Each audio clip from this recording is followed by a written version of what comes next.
Good morning, everyone. And I want to first of all start by thanking everyone for coming here today. I really personally appreciate your support.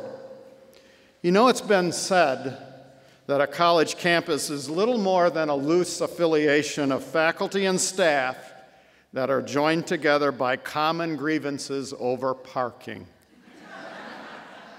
And I know what those grievances are. There's never enough, it's located in the wrong places, and it definitely costs too much. So, today, I hope to share more about the common causes that really join us together as a community. As we get settled into the rhythm and the routine of the fall semester, this is a good time to update the campus community about the state of our university. A little more than 5,000 new freshmen have enrolled this semester, and nearly 100 new faculty have joined the campus and have begun their work. Our research awards and expenditures have been finalized, and our fundraising numbers have all been tallied. In short, we're well into the 2019 fiscal year and have a good sense of our recent progress as a university. So today we'll take a stock of the present and look to the future of the university as we've done in years past. I think you will leave here feeling highly encouraged by what's happening and where we're going, and I believe this is a great place to be right now. I know one thing for certain: there is absolutely no other place like the University of Arkansas, and no other place that I would rather be. I thought I would start by focusing first on our faculty. We've rolled out a number of new student initiatives in the last year or two, and at times we seem to emphasize students over the great things that's also happening for our faculty and things that should be happening for our faculty. I should add here that I'm not going to spend much time on updating you on our annual progress towards our campus priorities that we defined over the last couple of years. Provost and Executive Vice Chancellor for Academic Affairs, Jim Coleman, released a letter this week that outlines this progress, and I encourage you to read that letter for a more detailed breakdown. So let's get our first pie chart out of the way, which I think is the only pie chart we have, first and only here. I want to start with this because I think it's important to remind everyone that our number one investment here at the university is always our faculty and our staff. This fiscal year, we had roughly $8.2 million in new permanent funding and almost $5 million from administrative cuts that we made to transfer back to the academic side, as well as reallocations that remained inside of our academic units. This gave us a total of about $13.3 million of new money to budget or to rebudget. And this chart breaks down how we spent it by its priority. And as you can see, 44% or $5.8 million went to support faculty and staff, primarily in the form of our annual salary increases. The second biggest piece of the pie is about 17% or $2.2 million that went to student success. And the third biggest piece, almost $1.2 million, went to support research. This, of course, is in addition to the investments that we're already making across these areas. These are new monies that were available. The point here is that investing in faculty and staff excellence isn't just lip service. It's where the bulk of our new and our reallocated dollars went, as it was the last year before. I'm especially pleased to see that we have made some great progress in making sure our faculty salaries are competitive. At the end of the last fiscal year, we were slightly above the mean for faculty salaries relative to the 12 universities we commonly benchmark ourselves against. That was the goal we set for ourselves.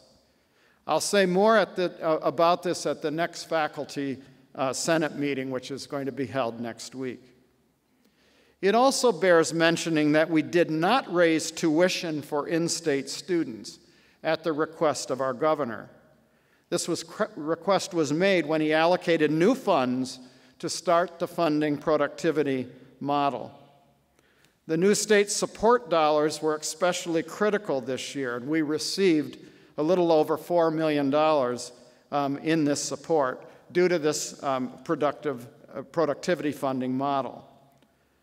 As were our increased retention rates. I can't repeat how important retention of students is. We had a 1.6% increase in our freshman retention rate this past year that lifted us to an all-time record for the university of 83.8%. This might sound modest, but if you step back and say, how many students does that translate to? It's a little over 80 students more. We estimate that those 80 students will actually pay about $950,000 in tuition. That's tuition that would have been lost altogether if they went elsewhere or dropped out altogether. But as you can see, that's a significant source of revenue, and by retaining more students that first year, more are retained over time, meaning there's a ripple effect that we see in the sophomore year and the junior year and the senior year as well. But there's something much more important about this record first-year retention rate, much more important than the dollars. We should also see more students eventually graduating. We already saw our 6-year graduation rate reach a record 65.5% this year. Increasing our freshman retention rate suggests that this number will even go higher. So this is great news. And I want to thank everyone on campus who heard the call to advance student success and did their individual part to help these students on track to graduation. This is work that was done in our individual departments and work that were done in our individual colleges. Our efforts are already paying off.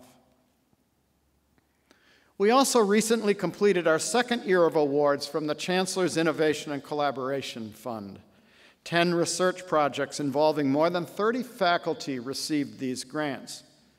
The 10 winning teams represent 24 different departments and cover a broad range of research. These projects range from solving health problems such as breast cancer and the treatment of wounds, to exploring new technologies, to increasing sustainability in the fields of agriculture and architecture. This year, we received 93 proposals, which were up from 75 the year before, which is a great thing. While it's way too early to say whether this program will lead to increased research funding, which is one of the goals that we have, it is already accomplishing another main goal, which is to encourage broader collaboration on this campus. Of those 93 proposals, 290 faculty were listed as principal investigators, or co-PI. This is a wonderful number. Faculty are getting together to exchange ideas, to take some risks, and to forge new partnerships. That was our hope from the start, and we are very encouraged by the response that we saw this year. But what more can we be doing to help our great researchers be more successful? Well, for more than a year now, we've been putting together a plan that we believe will take our entire research profile, including research with the potential to lead to commercialization efforts, to a whole new level. The goal of the plan is to systematically strengthen the university's research engine through further investments in our faculty, investments in our research infrastructure and our administrative support, as well as the investment in some signature research areas. The major first step of that plan was taken more than a year ago when the position of Vice Provost for Research and Economic Development was split into two positions, a Vice Chancellor for Economic Development and a Vice Chancellor for Research and Innovation. As you can probably guess, we created these two positions for obvious reasons, so that we could devote more time, more attention, intelligence, and resources to these critical university functions. Last fall, Stacy Leeds was named to lead the economic development. Her office was tasked with developing new connections and relationships with the university and the business community throughout the state. And after a national search, Dr. Daniel Swee was named our first Vice Chancellor of Research and Innovation, and he began work just this week. Please help me welcome Dr. Swee, who's with me.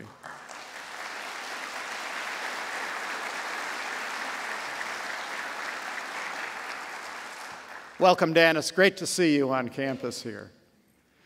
Dr. Swee is now responsible for building the university's research programs, developing and improving research infrastructure and our capacity, and energizing innovation on campus. And by research, we mean everything, including scholarship and discovery and creative activities across this very grand, comprehensive university. Together, the research and innovation and economic development teams will work to support researchers in the funding and development process, and when appropriate, help them move new ideas to improve the lives into the marketplace. The next big step has been to identify a set of signature research areas where we already have a solid core of faculty expertise and have the capacity and perhaps the chance to grow relatively quickly.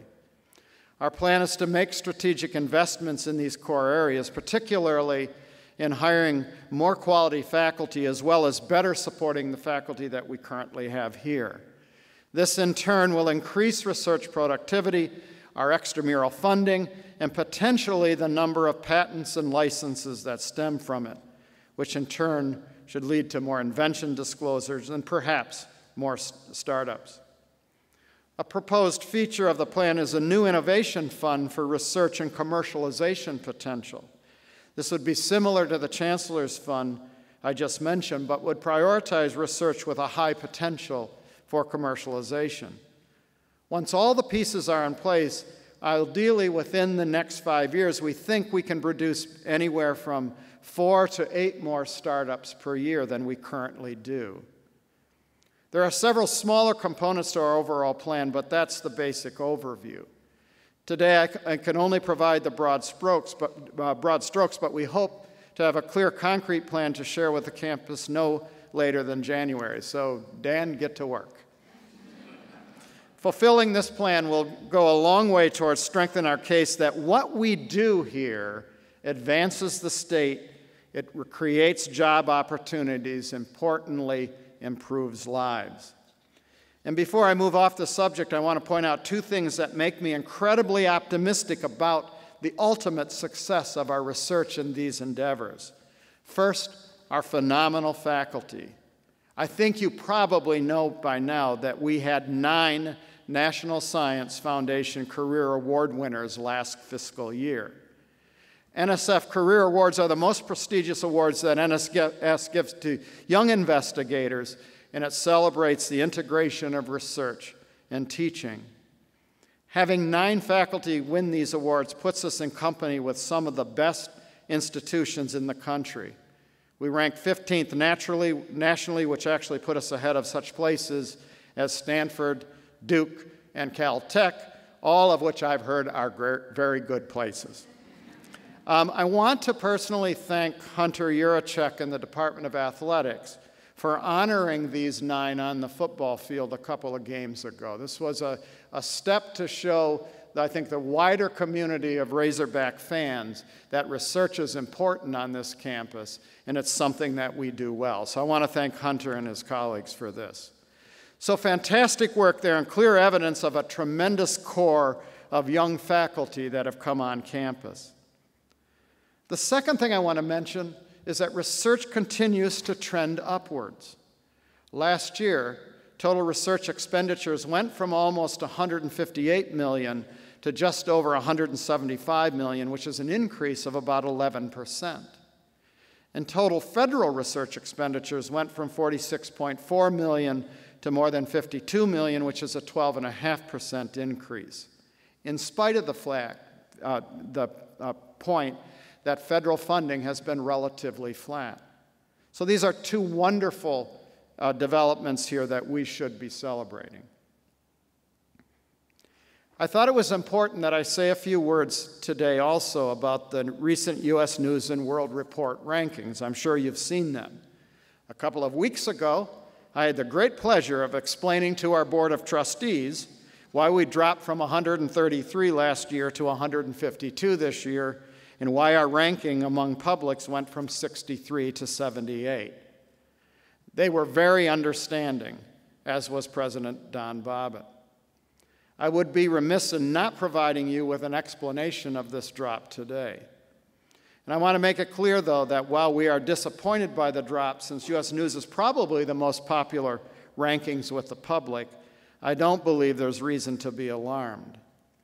The primary reason for the drop is a change in metrics the magazine introduced this year. They decided to do away with their student selectivity metric and replace it with a new metric they're calling social mobility. This metric ranks the institution's 6-year graduation rate for Pell Grant recipients. In the graduation of those Pell Grant recipients, that rate compared to others at the institution. We did not do well in this metric, particularly since the 2011 freshman class was included in this first year of the revised survey. That would be the class that entered 6 years ago. For this class, our 6-year graduation rate for Pell recipients was unusually low, about 45%. And in the years prior to 2011 and the years after it, that number has been consistently above 50%. In fact, the year before, in 2010, that number was 52%. So we saw a 7% drop from those 2 years. And there's a lot of reasons why in that particular cohort there was a decline, but I'm not going to get into that here. So the numbers of the ratings then are skewed a bit by this year, and they are reflected then in our overall rankings that came out.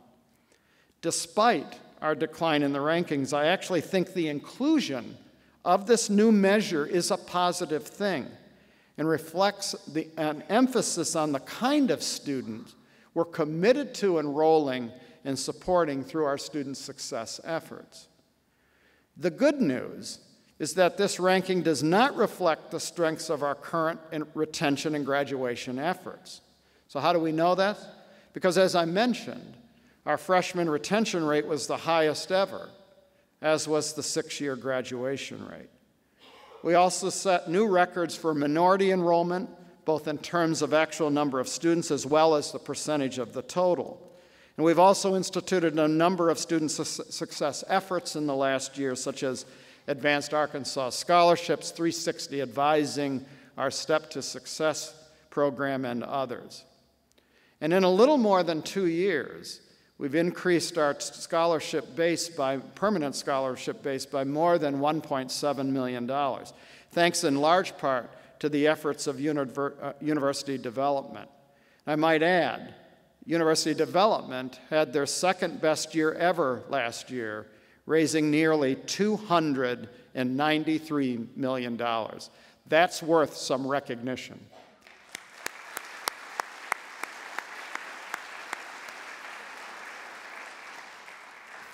And over the last 3 years, we've shifted more and more of these funds to Arkansans. Now 87% of the money distributed by the Academic Scholarship Office goes to Arkansas students, which is a major factor in why we're seeing record number of Arkansans in our freshman class. So while our most recent ranking is worrisome in terms of public perception, I think we're still improving in the ways that really matter. Since the day I've got here, I've said we weren't going to chase rankings, especially ranks that reward us for simply admitting students with high ACT scores. Instead, we're going to keep focused on the things that matter. That's retaining and graduating students, serving first-generation and diverse students, growing our scholarship base, and increasing our access. These are the things that matter at the University of Arkansas. In a recent blog posting I was reading by our own Jonathan Wye from the Department of Education Reform, I saw a statement that we should be measuring what we add to a student life. I couldn't agree more. This is ultimately our importance as an institution. If we continue to make consistent progress in these areas, as well as in our research and discovery mission, I'm absolutely confident the rankings will rise as we do as an institution. And more importantly, I'm confident that we will add even more value to the lives of the students that come here.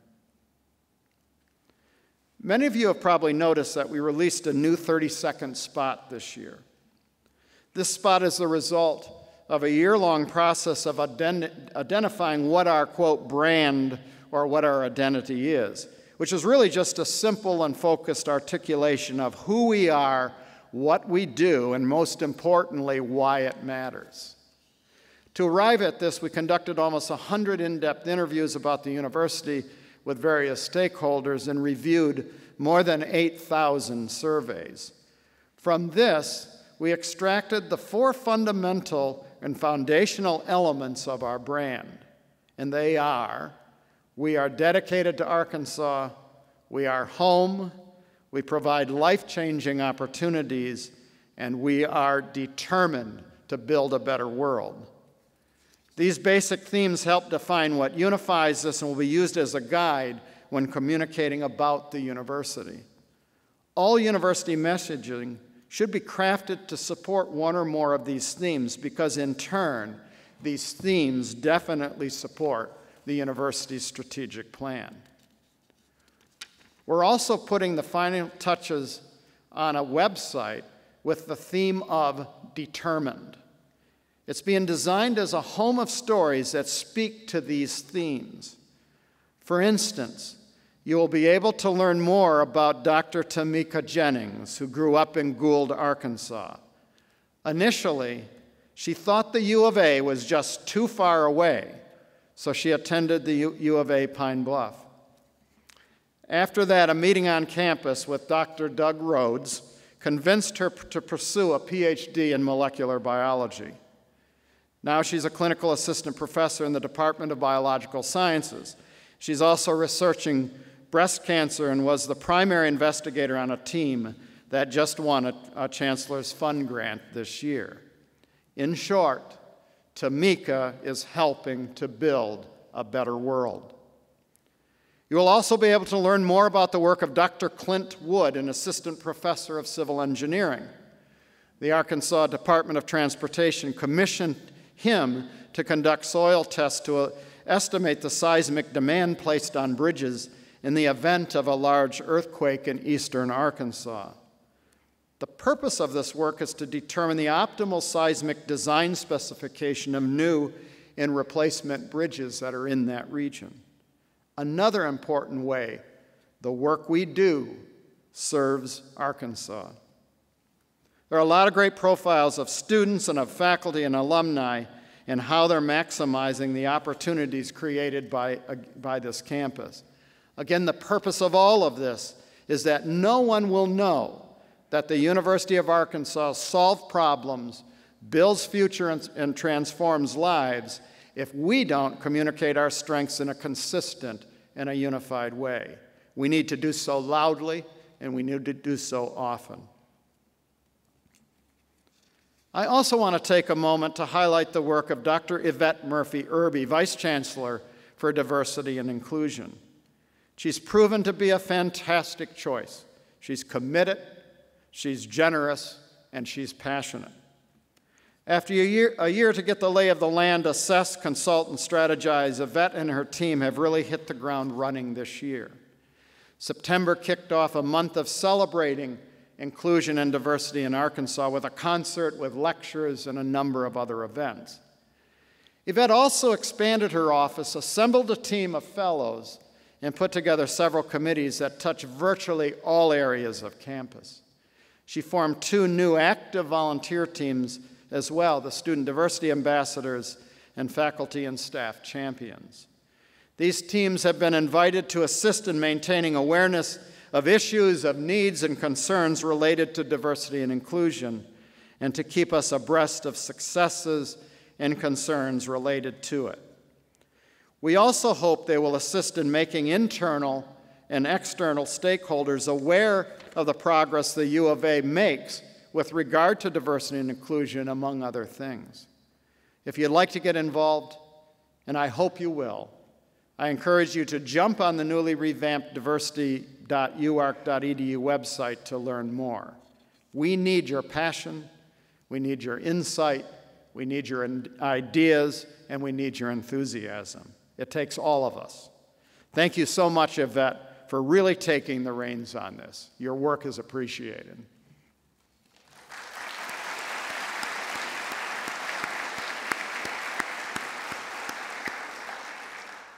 A few more points before I conclude. As most of you know, Chris McCoy has assumed the position of Vice Chancellor for Finance and Administration with the retirement of Tim O'Donnell. I've asked Chris to begin looking for cost savings and containments across the administrative units of the university, and nothing is off the table. Chris has already divided the task into 4 classes of fruit, if you will. First is fruit on the ground. These are things that are intuitively obvious that we trip over every single day, that we often stumble over and just simply ignore. There's, of course, the low-hanging fruit, things that are easily within reach, but we somehow neglect to select them. There's the medium-hanging fruit, things that require some effort to reach, but we typically don't want to work with others to do them. And then finally, the very high-hanging fruit, things that may require some very complex solutions to reach, but we're often afraid to engage even in those conversations. I'll give you an example. Across campus, we have more than 4,000 print devices with more than 900 different models. This creates all sorts of cost inefficiencies, not to say complications, when it comes to ordering ink, repairs, and other things these printers need. I think with better management of printing services, we can see a reduced cost from a better negotiated deal on the printers we buy, reduced cost in printer support, reduction of the amount of supplies on hand, and a reduced number, perhaps, of even overall printers. This is just a simple example. We also identified another cost saving by upgrading the network in Hillside Auditorium. John Shadwick teaches a Principles of Biology course there with upwards of 1,200 students, taking 5 exams a semester. It's a heavy load, and Dr. Chadwick struggled to come up with an optimal solution that didn't bury him in paper. Due to the limitations of the network system in the building, he had to use Proctor Youth Services, which was charging $90,000 per semester for all the exams they were proctoring. But prior to this semester, Dr. Shadwick worked with IT Services, the Global Campus, and TIPS, or the Teaching and Innovation and Pedagogical Support area, to develop a better in-class testing option that eliminated the need to use ProctorU. This system will also have the benefit of more flexibility in designing tests and quicker results for students and localized technical support. Frankly, that's $90,000 I'm thrilled to hear we're not paying anymore. Hopefully we can find more opportunities like this of cost savings across our great campus. I also think we need to find opportunities to employ our students when we can. This option may prove to be less expensive than outsourcing some of the jobs that we do. I know our students would appreciate the chance to earn some extra income with jobs that are on campus instead of having to go off campus. The pledge I make to you today is quite simple about this process. For every $2 we identify in cost savings, we'll return $1 to student support and $1 to faculty support. Nothing will stay at the level of the administration. And finally, I'd like to leave you with a couple of charges. First, I want us to create a strong culture of yes here at the University of Arkansas. And by this, I mean, when presented with a challenge or a new idea, let's try to find a way to say yes instead of defaulting to no. Sometimes as a campus, I feel like we resist change or tend to focus on the obstacles to change rather than potentially the benefits of change. And let's face it, there may be lots of legitimate reasons why we can't make a change, whether it's a lack of resources or space or personnel or legal restrictions or something else. But I think one obstacle we do face is attitudinal at times.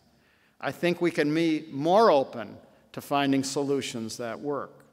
This obviously starts at the very top and trickles down throughout the university. So to this end, I am making it abundantly clear to our central administrators that I expect that they find ways to say yes and not to default to no. Let's work together to foster this culture of yes. Second, I hope we can also develop a culture of interdependency here at the University of Arkansas. I thank Dean John English for introducing me to this term and discussions I've had with John about this term. Interdependency is a shared vision. It's cooperation, collaboration, and alignment of our individual units so that we all get better. It's working together to find a common solution to facilitate the work we do. It's partnerships across campus. It's developing an impactful, true core value that we share as a university. I believe that developing this interdependency of one another will lead to a greatly strengthened University of Arkansas. I'll conclude today by thanking our executive committee, our deans, and all our faculty and staff and students who continue to choose the U of A in record numbers. I want to particularly single out our very, very hardworking staff. You work tirelessly to make this a better place. Our students and our faculty appreciate. So I would love to give a round of applause to our great staff.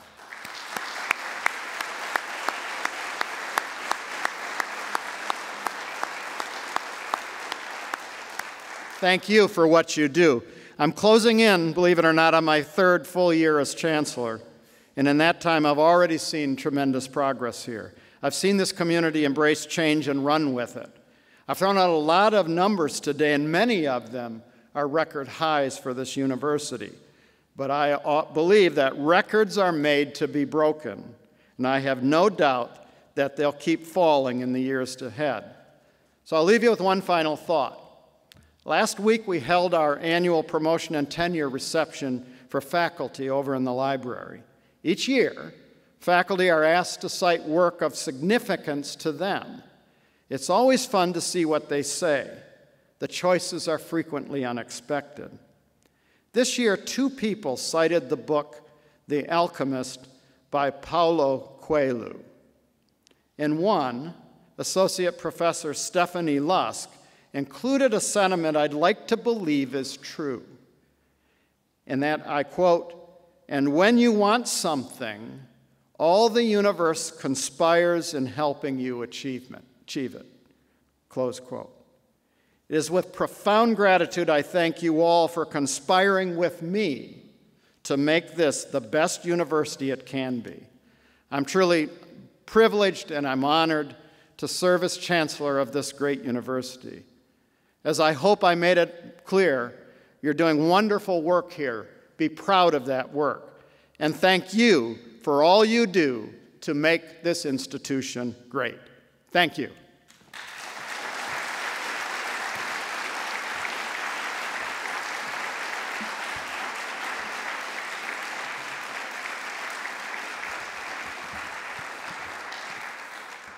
I do have time to take some questions if people have questions. The only thing I warn you is that due to 3 or 4 or 5 flights I've been on, I have no hearing in this ear whatsoever. So if you could make sure I can hear the questions, I just might be able to answer them. Thank you. Questions?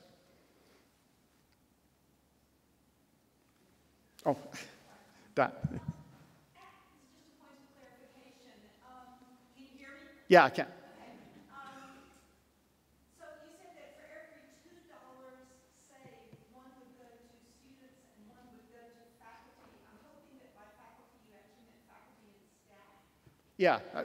Yeah, so we often lump the two together because there's in my mind, there's always two groups that need help and support. There are our students and then our faculty and staff.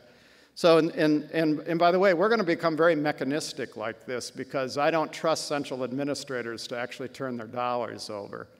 You know, I am when I've been in a lot of places. So what I've asked Chris McCoy to do for this is to identify a line in the budget that is like savings or something like that, whatever we want to creatively call it. And physically, when something happens, that we have this savings, that a budget reduction can actually happen, that we transfer that money into that line. And then we always know, we can always tell you at any point in time what's in that line. And so from that line, we would distribute $1 to the student side and $1 over to our faculty and staff for support.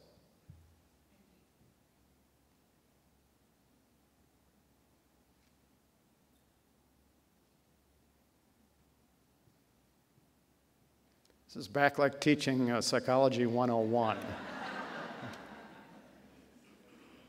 If there's no other questions, oh, there is one. Doug, thank you. I've heard several meetings that we're going to try and go to 30,000 in the next 4 or 5, 6 years. Could you comment on that? Yes, and I don't, so here's where we're at. When we did a sort of analysis a year or so ago, it's probably been a couple years ago now, I asked Tim O'Donnell in his position to take a look at the campus and then come up with a projected number that the campus could grow to before we ever reach this tipping point of having to build infrastructure or it actually affected the quality such that it wouldn't be reasonable to grow beyond that. The number that Tim arrived at by looking at everything from residence halls to the number of police that would be necessary, to classrooms, to the number of faculty, to the growth of the staff, et cetera. Those were the sort of variables that went in it. 30,000 was the number that we arrived at with that kind of analysis. So I look on it this way. That's an upper limit. Doesn't mean we have to go to 30,000. No. It means we can't go beyond 30,000. And so I've actually, in conversations with Dr. Suzanne McCray, who of course is doing our admissions and enrollment, have purposely slowed down the growth. And if you notice this year, we have about 250 students more than we had last year. Actually, we have fewer freshmen, first-year students on campus this year than we had last year. And our graduate student numbers are down. Our PhD numbers are up by about 3.5%, but our master's numbers are down by 4 or 5% or something like that. So overall, what that means is the retention numbers are the reasons that we have a higher enrollment right now. It's exactly what we want to see. It's exactly what we're striving to do. So our target of adding freshmen has been to add around 300 a year. And Suzanne did a great job of staying within that number. The other thing I'm very proud of is we're trying to maintain a 50-50 balance of our Kansans and out-of-state students. I think the number that I saw the last was 50.1 and 49.9. You can't get any closer than that 50-50. And they're, at the same time, it's the highest ACT score as a group we've ever seen for a class coming in, the highest high school GPA. So the credentials of the students are getting better, but it's a controlled growth. So that's a long answer to your question, but it means that we could go to 30,000, but if you do the math, and we added 300 students or so a year, I think it would take us a little more than 4 or 5 years to get to that 30,000. And the last thing I'll say is the other thing we have to figure in all of this is that is the enrollment total at the university. So that means if we retain more students, we would actually, that number grows as well. So we have to look at the admission side of perhaps maintaining what the class size is as our retention goes up. And this gets truly complicated in the sense that as we graduate more kids on time, as well, that drives us in the other direction. So all of these factors balanced out, we're trying to slow the growth of the enrollment that's actually here.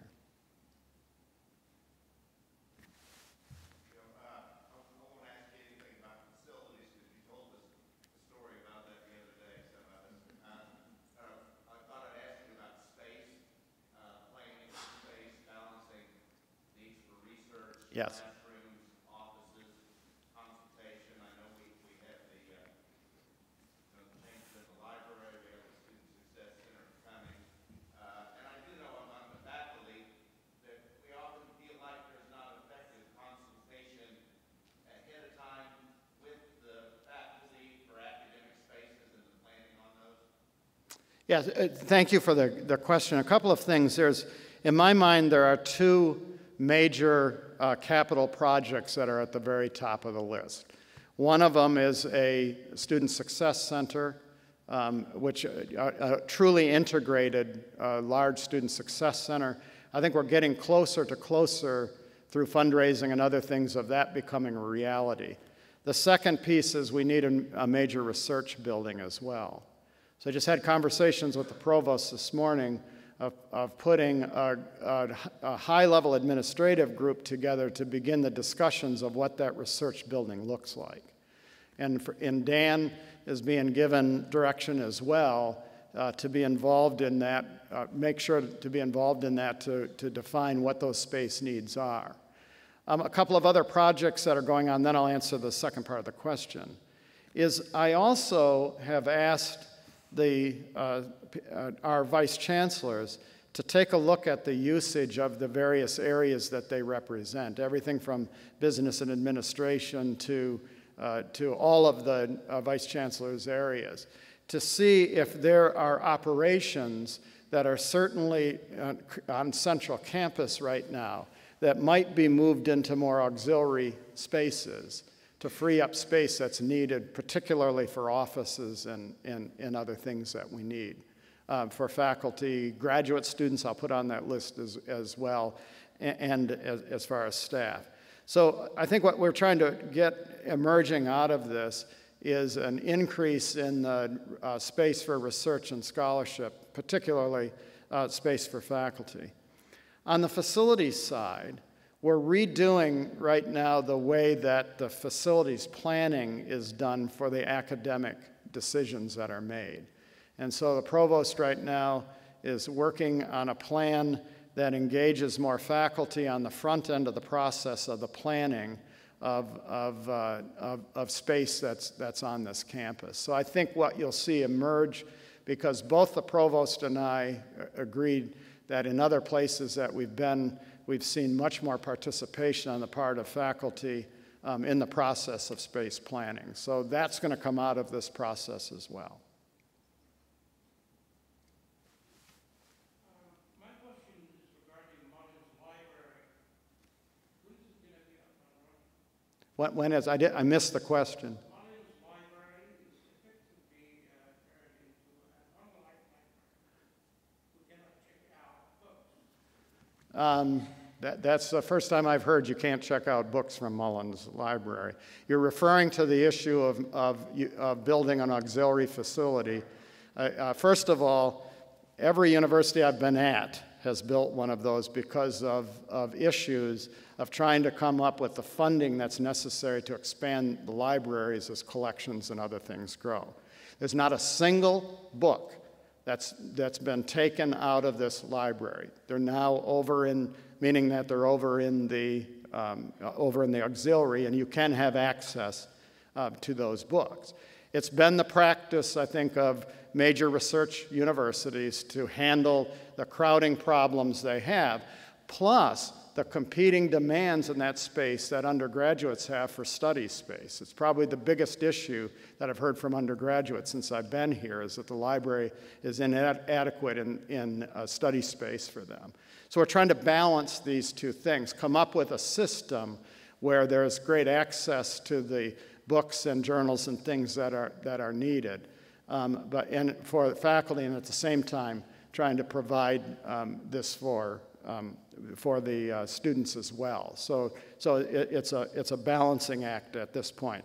The other thing I'll point out is this process to come to this point, I believe, started in 2009, and it predated my arrival on campus by several years. But the discussion included town halls and other things about getting input about the changes that were ultimately made.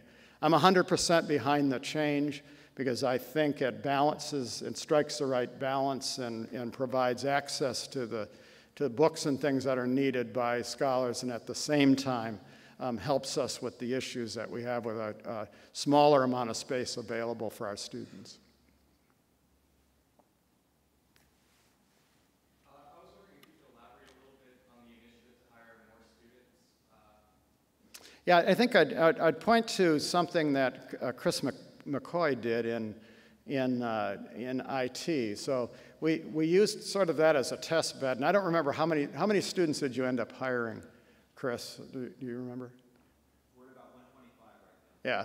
So he's increased the hiring of students that do desktop support and other operations like that by about 125 students over what he had. And so that's one place or piece of the university. Another thing we're trying to do is to strengthen what I would call the Office of Student Employment on campus to make sure that opportunities are known for the students of where jobs are. And the main reason for doing this is there's a huge amount of data that shows us that students are much more successful if they're working while they're going to the university, if they're working on campus versus an off-campus job. Because often those jobs align in the academic mission somewhere. They're often in areas that are in the students' majors or the students' interest and things like that. So we're really calling on people when they're looking at the way they're staffing around the university to consider this option of bringing students on board as part of our workforce here.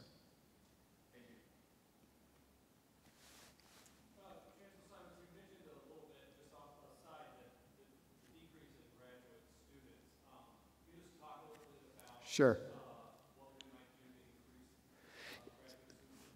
Yeah, so it's kind of interesting because I also mentioned that when you look at where that decrease or increases are, we actually grew the PhD students by 51 students, or a little over 3% or so.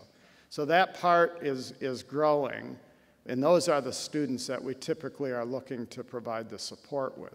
The students that decreased were the master's level students.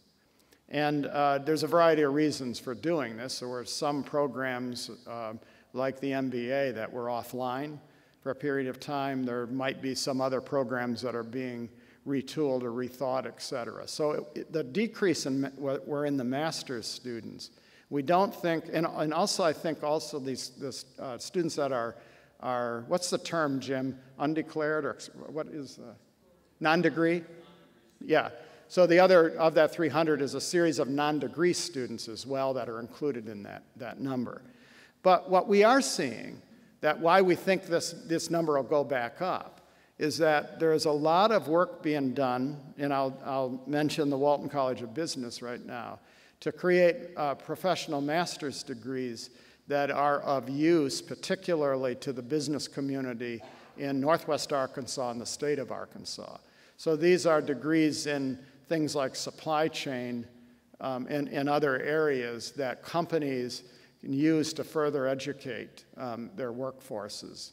So the Perfect Solutions, they hire a U of A graduate, they work a few years, they go back and then go through these programs. So we really think when we take a look at the situation that those master's students will probably be increased over the numbers we even had a year or so ago when those programs all become active. And those are good things because in many institutions that I've been at, the professional master's degrees of this type provide important revenue that can drive into the question that you're talking about. And that is, how do we better support the students that we provide assistantships and fellowships through? And sometimes that's through revenue streams that come in through through these other kinds of programs.